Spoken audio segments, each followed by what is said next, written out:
அல்லாஹு ஜல்ல ஷானுஹு தஆலா உலகில் வாழும் மக்களுக்கெல்லாம் வழிகாட்டுவதற்காக தேவைகளை பொறுத்தும் சூழல்களை கருதியும் அவ்வப்போது இந்த உலகத்தில் நபிமார்களை அனுப்பி வைத்தார்.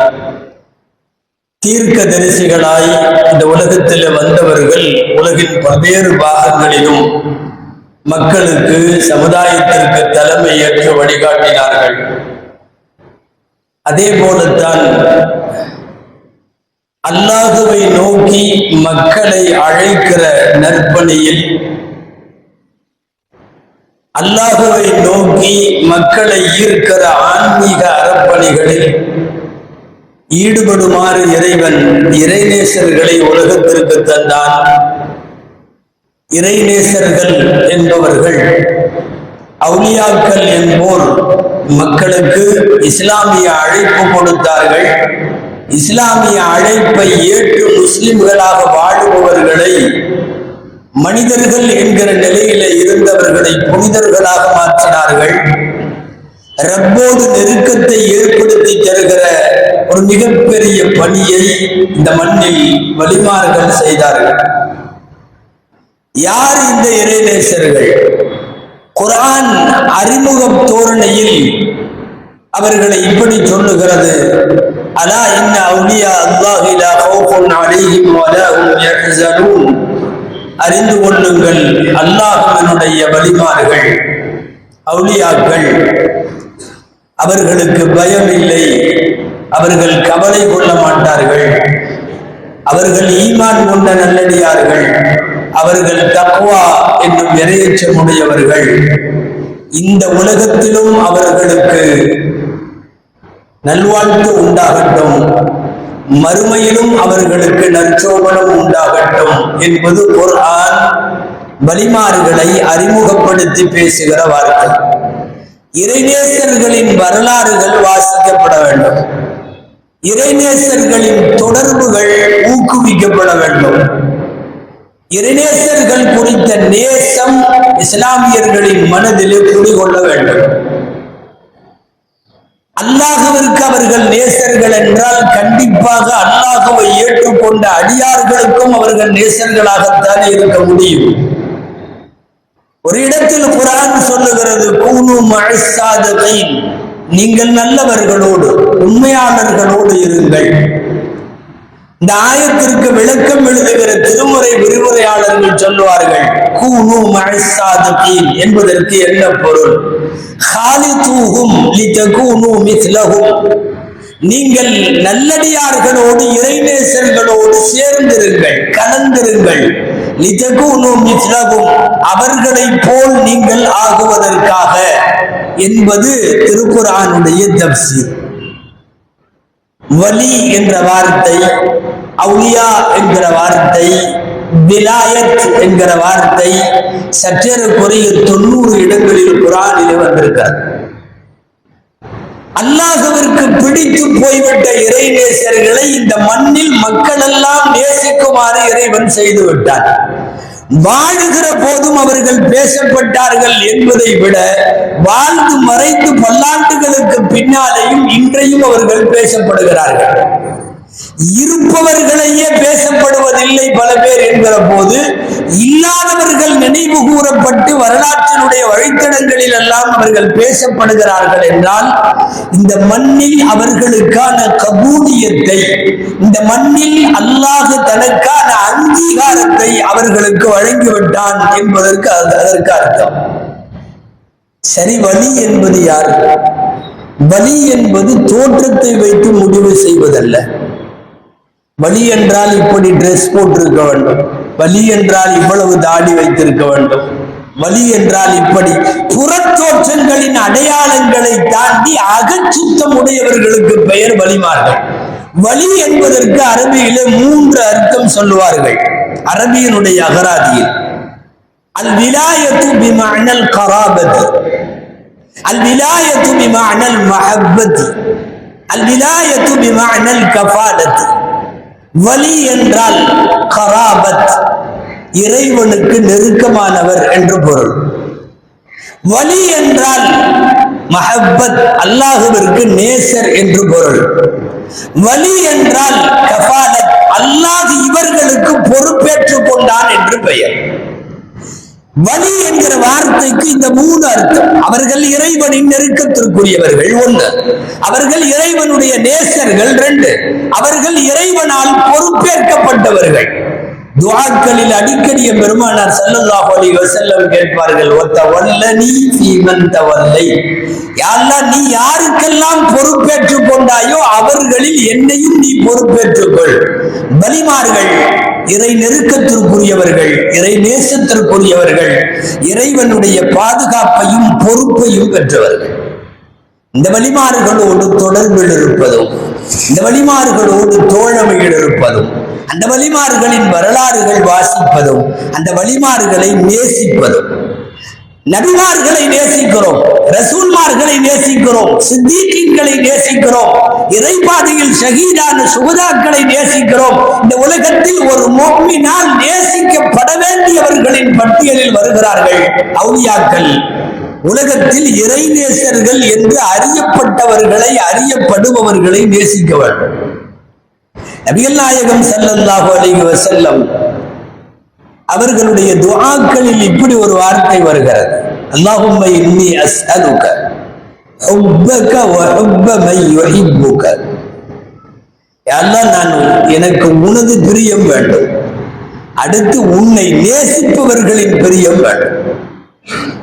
வ ஹுப்ப மன் யுஹிப்புக என்பது வலிமார்களை குறிக்கிற சொல். அல்லாஹுவின் நேசம் வேண்டும், சரி. அடுத்து என்ன கேட்கிறார்கள்? அல்லாஹுவை யாரெல்லாம் உலகத்திலே நேசிக்கிறார்களோ அந்த இறை நேசர்களின் பிரியம் வேண்டும் என்று கேட்கிறார்கள் பெருமானார் ஸல்லல்லாஹு அலைஹி வஸல்லம். மௌனல் முவாலாத் விலாயத்துல் மஅல் அவுலியா மின் அஸமித்தீன், மார்க்கத்தினுடைய மிகப்பெரிய விஷயம் வலிமார்களை, இறை நேசர்களை நேசிப்பது என்பது. இமாம் ஷாஃபிஈ ரஹ்மத்துல்லாஹி அலைஹி நம் போன்றவர்களின் நிலையை அப்பட்டமாய் சொல்லுவார்கள், உஹிப்பு ஸாலிஹீன வலஸ்து மின்ஹும். நான் நல்லடியார்களை, சாலிஹீன்களை எல்லாம் நேசிக்கிறேன், ஆனால் நான் சாலிகானவர்களில் இல்லை. நான் அப்படி இல்லை, ஆனால் அப்படி ஆக வேண்டும் என்பதற்காக நான் அவர்களை நேசிக்கிறேன். அந்த நல்லோர்களின் ஷஃபாஅத்திற்காக நான் அவர்களை நேசிக்கிறேன். உஹிப்பு ஸாலிஹீன வலஸ்து மின்ஹும். இறைநேசர்கள் நபிமார்களைப் போல அடையாளப்படுத்தப்படல. ஆதம் நபி, மூசா நபி, ஈசா நபி, நூஹ் நபி, இஸ்மாயில் நபி, நபிமார்கள் பெயர் சொல்லப்பட்டது, முகவரி சொல்லப்பட்டது, இருப்பிடம் சொல்லப்பட்டது, அவர்கள் அடங்கி இருக்கிற மன்னரை வரை சொல்லப்பட்டது. வலிமார்களுக்கு அட்ரஸ் சொல்லப்படவில்லை. வலிமார்கள் என்பவர்கள் அல்லாஹ் பூமி முழுக்க மறைத்து வைத்திருக்கிறார். அலி ரலியல்லாஹு அன்ஹு சொல்லுவார்கள், 2 விஷயத்தை 2இல் மறைத்திருக்கிறார் இறைவன். ரிதா அல்லாஹி ஃபீ தாஅத்தி வ அவுலியாஹு ஃபீ இபாதத்தி. அல்லாஹ்வின் பொருத்தம் எதில் இருக்கிறது என்பதை அல்லாஹ் வழிபாடுகளில் மறைத்து வைத்திருக்கிறார். எதையாவது ஒன்றை சொல்லிவிட்டால் உலகம் அதை மட்டும் பிடித்துக் கொண்டு செய்யும். தான தர்மத்தில் இறைவனின் பொருத்தம் என்றால், ஹஜ் செய்வதில் இறைவனின் பொருத்தம் என்றால், எத்தீம்களை ஆதரிப்பதில் இறைவனின் பொருத்தம் என்றால், ஒன்றை சொல்லிவிட்டால் அந்த ஒன்றை மட்டும் உலகம் துரத்தி துரத்தி பிடிக்கும். அல்லாஹ் அப்படி சொல்லவில்லை. அவனுடைய பொருத்தத்தை இபாதத்தில் வைத்திருக்கிறார். எல்லா இபாதத்தும் செய்யுங்கள், எதில் என்று தெரியாது. அவன் பொருத்தத்தை இபாதத்தில் மறைத்து வைத்தான். அவனுடைய நேசர்களான வலிமார்களை அடியார்களிலே மறைத்து வைத்தான். அடியார்களுக்குள்ளே அவுலியாக்கள் இருக்கிறார்கள். அவுலியாக்கள் தனியாய் வானத்தில் இருந்து வந்தவர்கள் அல்ல. அவுலியாக்கள் தனியாய் பிறந்தவர்கள் அல்ல. அவுலியாக்கள் ஏதோ ஒரு குறிப்பிட்ட படிப்போ கோர்ஸோ டிகிரியோ முடித்தவர்கள் அல்ல. இறை அடியார்களில் உலகத்தில் அல்லாஹ் வலிமார்களை மறைத்து வைத்திருக்கிறார். நல்லடியார்களாக உலகத்தில் அறியப்பட்டு மகத்தான சேவைகளை புரிந்து அவர்கள் வாழ்ந்த சமகாலத்தில் அல்லது அந்த நூற்றாண்டில் மிகப்பெரிய தீனுக்கான பங்களிப்பை செய்து உயிர் நீத்ததற்கு பின்னாலும் வரலாறுகளில் வாசிக்கப்படுகிற இறைநேசர்கள் என்று தெரிந்தால் அவர்களை நேசித்தார்கள். வலிமார்கள் என்பது சமீப காலங்களில் குறிப்பாக ஒரு 20-25 வருஷமாக நம் போன்ற தமிழக சூழலில் அந்த வார்த்தையே ஒரு அலர்ஜி ஆக்கப்பட்டு விட்டது. ஒரு ஒவ்வாமை. அவுலியாக்கள்னு சொன்னாவே இவங்க வேற குரூப், இவங்க வேற மாதிரி உள்ளவங்க. வலிமார்கள் என்று சொன்னாலே அலர்ஜிக்குரிய பொருளாய் போய்விட்ட ஒரு போதாத காலம். இறைநேசர்கள் இந்த மண்ணில் எல்லா காலத்திலும் மார்க்கப்பணி செய்தவர்கள். உலகமெல்லாம் இஸ்லாத்தை கொண்டு போய் சேர்த்தது மிகப்பெரிய பங்கு வகிப்பது இறைநேசர்கள், அவுலியாக்கள். நேசிக்கலன்னாலும் பரவாயில்ல, அவர்களோடு விரோதித்துக் கொள்ளாமல் இருக்க வேண்டும். அது ரொம்ப முக்கியம். நல்லடியார்களை பகைத்துக் கொள்ளுதல், நல்லடியார்களின் நாவிலே விழுகுதல், அவுலியாக்களை மோசமான வார்த்தைகளால் வசைபாடுதல், தடிந்த வார்த்தைகளால் அவர்களை திட்டுதல், மனதளவில் காயப்படுத்துதல், கொச்சையாய் விமர்சித்தல், இதுவெல்லாம் சாதாரண குற்றம் அல்ல. சஹீஹுல் புகாரி விலாயத்தை பற்றி, வலிமார்களை பற்றி தனியாக பாடம் இருக்கிறது. புகாரியில் என்ன ஹதீஸ் வருகிறது தெரியுமா? மன் ஆதாலி வலியன் ஃபகத் ஆதன்துஹு பில் ஹர்பி. எனது நேசர்களான வலிமார்களை, எனது நேசர்களை யாராவது விரோதித்துக் கொண்டால், பகைத்துக் கொண்டால், ஃபகத் ஆதன்துஹு பில் ஹர்பி, நான் அவர்களோடு போர் அறிவிப்பு செய்கிறேன். அல்லாஹ் சொல்லுகிறார். மனிதர்களின் போருக்கு நாம் தாங்குகிறோமோ இல்லையோ, ரப்பு போர் அறிவிப்பு செய்கிறான். நீ என் நேசர்களை பற்றி தரக்குறைவாக பேசுகிறாயா, என்னோடு போருக்கு வா. நாம் கேள்விப்பட்டிருக்கலாம், இந்த உலகத்தில் அல்லாஹ் போர் அறிவிப்பு செய்வது ரெண்டு இடம்தான். ஒன்று, பிடிவாதமாக வட்டியை தொடர்ந்து சாப்பிடுபவர்கள், அந்த தொழிலை தொடர்ந்து செய்பவர்கள், அவர்களை போருக்கு வா என்று அல்லாஹ் அழைக்கிறார். குர்ஆனிலே இருக்கிறது. فَإِلَّمْ تَفْعَلُوا فَأْذَنُوا بِحَرْبٍ مِّنَ اللَّهِ وَرَسُولِهِ. போருக்கு வா என்று கூப்பிடுகிறார். இரண்டாவது, அவனுடைய இறைநேசர்களை குறித்து தகாத வார்த்தைகளில் பேசுவோரை, பகைத்துக் கொள்வோரை, விரோதிப்போரை போருக்கு வா என்று சொல்லுகிறார். சஹீஹுல் புகாரியினுடைய இந்த ஹதீஸ் இதோடு முடியவில்லை.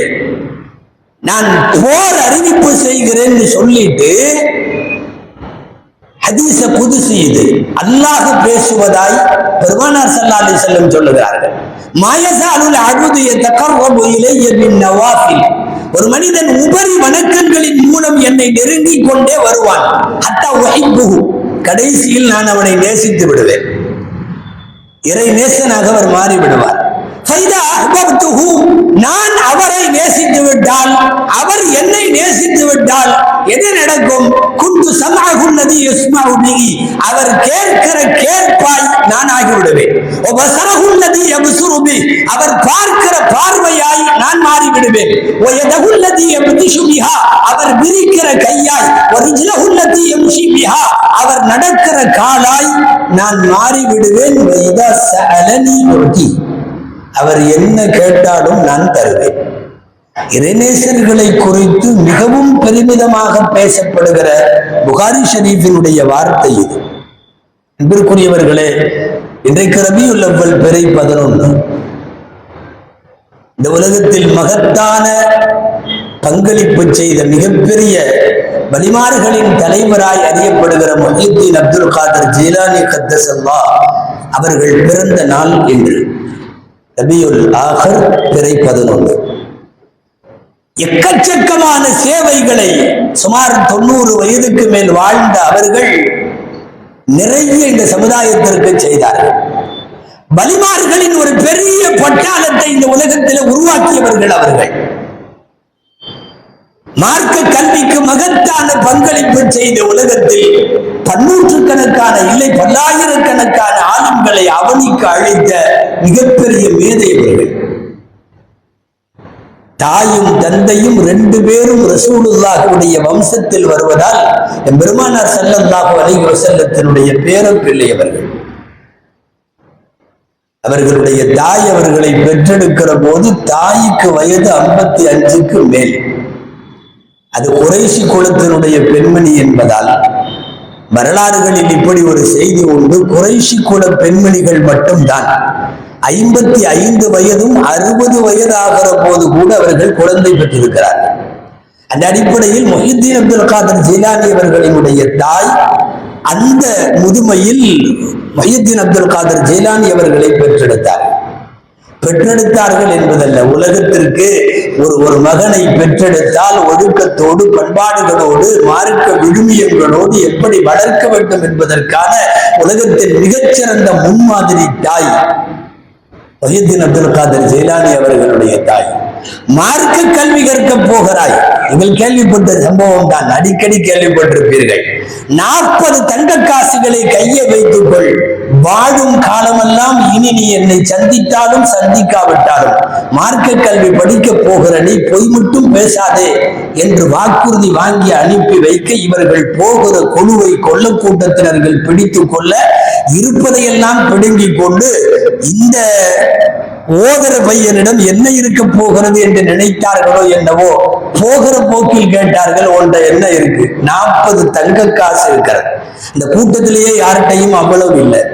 40 திர்கம் அல்ல, 40 தீனார் தங்க காசுகள். பொய் சொல்லுகிறான் என்று நினைத்து கொண்டு போய்விட்டார்கள். வேறொருவன் வந்து கேட்டான், இவ்வளவு வைத்திருக்கிறார். 40 தங்க காசு. கொள்ளை கூட்டத்தின் தலைவன் சந்தேகம் வந்து திரும்ப திரும்ப சொல்றானே பாருங்கப்பா என்று சொன்ன போது தலைவனே வந்து கேட்டான், என்ன வைத்திருக்கிறாய்? 40 தங்க காசு. பரிசோதித்த போது அப்படியே இருந்தது. அக்குள் பகுதியில துணியோடு சேர்த்து முடித்து வைக்கப்பட்ட 40 தங்க காசுகள். எடுத்து விரித்தவர் பையனை மேலும் கீழும் பார்த்து விட்டு, நீ எதனால் இப்படி உண்மையை ஒத்துக்கொண்டாய் சொல் என்று கேட்கிறார்கள். இன்ன உம்மி ஆஹதத்னி அல சித்கி ஃபஅன லா அஹூனுஹா அபதன். எங்க அம்மா வாழும் காலமெல்லாம் பொய் சொல்லக்கூடாது என்று இந்த காசை என்னிடத்தில் கொடுத்து அனுப்பி வைத்தார். என்னுடைய தாய்க்கு அந்த வார்த்தைக்கு நான் மோசடி செய்ய தயாராக இல்லை என்று சொல்லுவார். பொதுவாக அல்லாஹ் நல்லடியார்களின் பக்கத்திலே இருந்தாலே ஹிதாயத்து கொடுப்பார். இறைநேசர்களின் நிழலில் இருந்தால் கூட இருப்பவனுக்கு நேர்வழி கிடைக்கும். கொள்ளை கூட்டத்தினுடைய தலைவனுக்கு என்ன சிந்தனை வந்ததோ அடுத்த நொடி அவன் சொன்ன வார்த்தை, உன் தாய்க்கு இப்போது நீ கொடுத்து வந்திருக்கிற வாக்குறுதியை மீறக்கூடாது என்று பார்க்கிறாய். என் ரப்பின் வாக்குறுதியை மீறி நான் காலமெல்லாம் வழிப்பறி கொள்ளையில இருக்கிறேன். காசை தூக்கி பிடித்து விட்டு சிறு பையனாக இருக்கிற முஹித்தீன் அப்துல் காதர் ஜீலானி அவர்களின் கையை பிடித்து நான் தௌபா செய்கிறேன் என்று சொல்லிவிட்டு பொருளை எல்லாம் கொள்ளையடிச்ச பொருளை எல்லாம் பங்கிட்டு கொண்டிருந்த தன் தோழர்களிடம் அந்த தலைவன் வருகிறான். நடந்த விவரத்தை எல்லாம் சொல்லுகிறான். நான் தௌபா செய்து விட்டேன் அந்த சிறுவனின் கையில். அவர்கள் சொன்னார்கள், அந்த முகத்திமுனா ஃபீ கத்இ தரீகி வ அன்தல் ஆன முகத்திமுன் ஃபீ தௌபா. கொள்ளை கூட்டத்துல எப்படி கொள்ளையடிக்கிறதுங்கிறதுக்கும் எங்களுக்கு நீதான் முன்னோடி, இப்போது தௌபா செய்வதிலும் நீ முன்னோடி. நாங்கள் எல்லோரும் தௌபா செய்கிறோம்.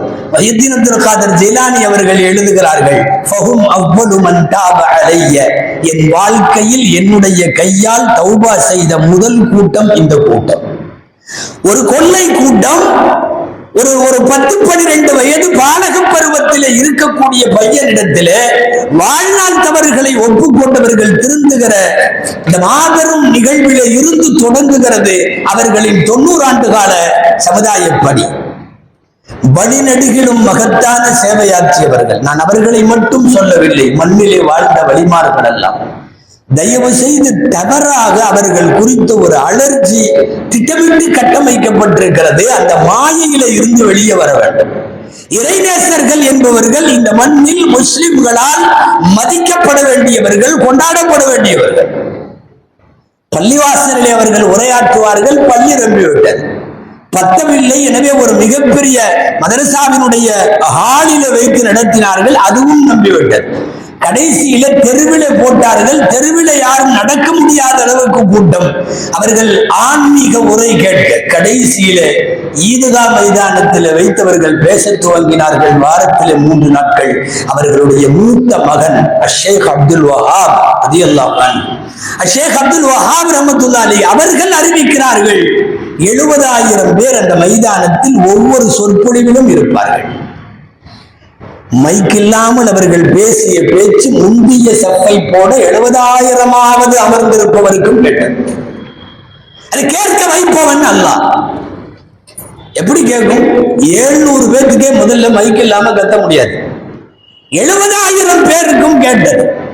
அவர்களுடைய மூத்த மகன் அப்துல் வஹாப் அறிவிக்கிறார், ஒரு பயான் முடிகிற போதும் எழுந்து செல்லுகிற போது சில ஜனாசாக்கள் அங்கே கிடக்கும். அவர்கள் ஆற்றுகிற உரையும் ஆன்மீகத்தினுடைய சாரம்.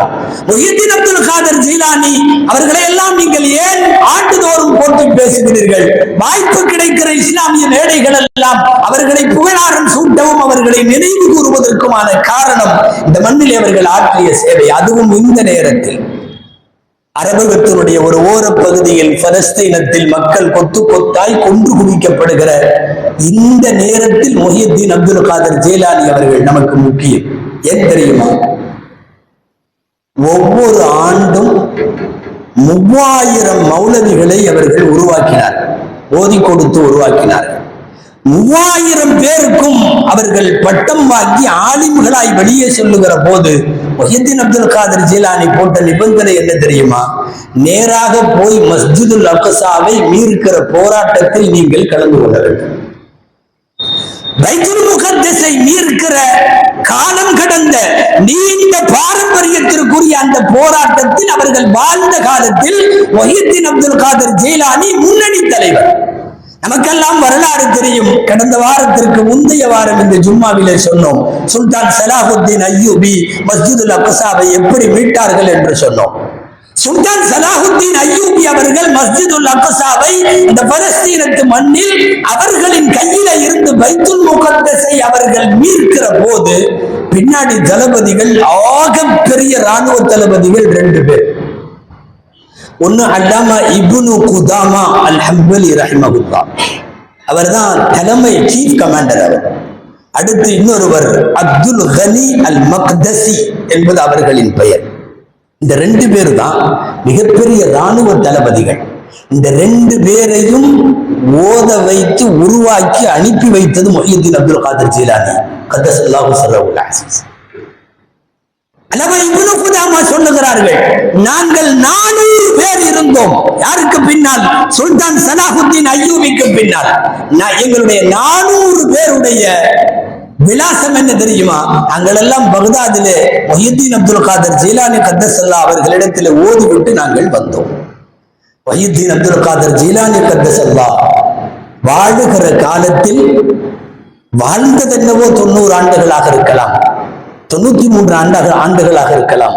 ஆனால் பல்லாயிரம் ஆண்டு காலங்கள் ஒரு பெரிய சமுதாயம் சேர்ந்து உருவாக்கி செய்ய வேண்டிய அத்தனை வேலைகளையும் செய்து முடித்தவர்கள்.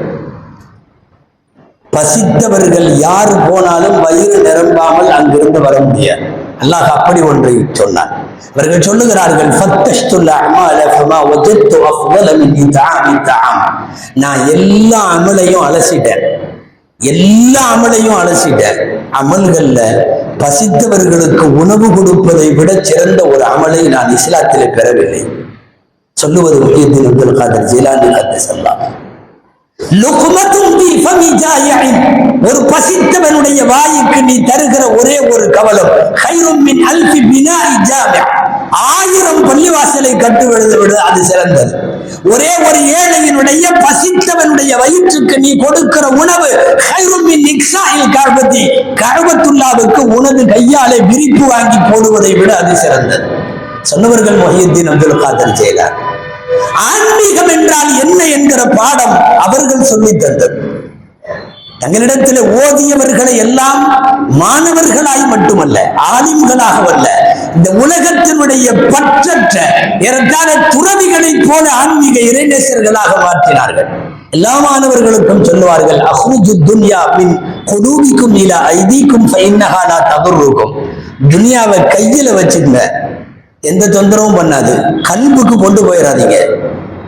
கல்புக்கு துன்யா போக வேண்டாம், கையில துன்யா இருக்கட்டும். துன்யா வேண்டுமா வேண்டாமா? வேண்டும். எங்கு வைக்க வேண்டும்? கையில் இருக்கலாம். உனக்கு அது எந்த இடைஞ்சலும் தராது. ஆனா கையில் இருக்க வேண்டிய துன்யாவை கல்புக்குள்ளே கொண்டு போக வேண்டாம். இதுதான் முஹித்தீன் அப்துல் காதர் ஜீலானி அவர்கள் உலகத்திற்கு சொன்ன பாடம். பெருமானார் ஸல்லல்லாஹு அலைஹி வஸல்லமுடைய பேரின்ப காதல் கொண்டவர்கள். எல்லாரும் ஹஜ்ஜுக்கு போயிட்டு அப்படி மதீனாவுக்கு போவாங்க, இலவச இணைப்பு மாதிரி, அட்டாச்சு மாதிரி. இவர்கள் ஹஜ்ஜை முடித்து விட்டு திரும்பி வந்து விட்டார்கள். நான் ஹஜ்ஜுக்கு போறப்போ அப்படி மதீனாவுக்கு போறதை விரும்பல, தனியா மதீனாவுக்கும் நான் போவேன்.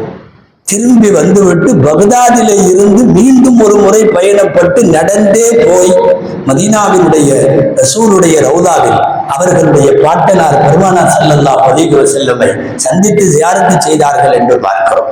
வாழ்க்கையில் அவர்களுடைய வரலாற்றை படிக்கிற நமக்கு எக்கச்சக்கமான படிப்பினைகள் உண்டு.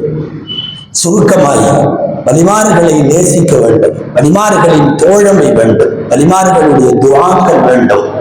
நேசிக்காவிட்டாலும் பரவாயில்லை, இந்த காலத்தினுடைய சில இளவல்கள் பேசுவது போல தடித்த வார்த்தைகள், கொச்சையான வார்த்தைகளை பிரயோகிக்காமல் இருக்க வேண்டும்.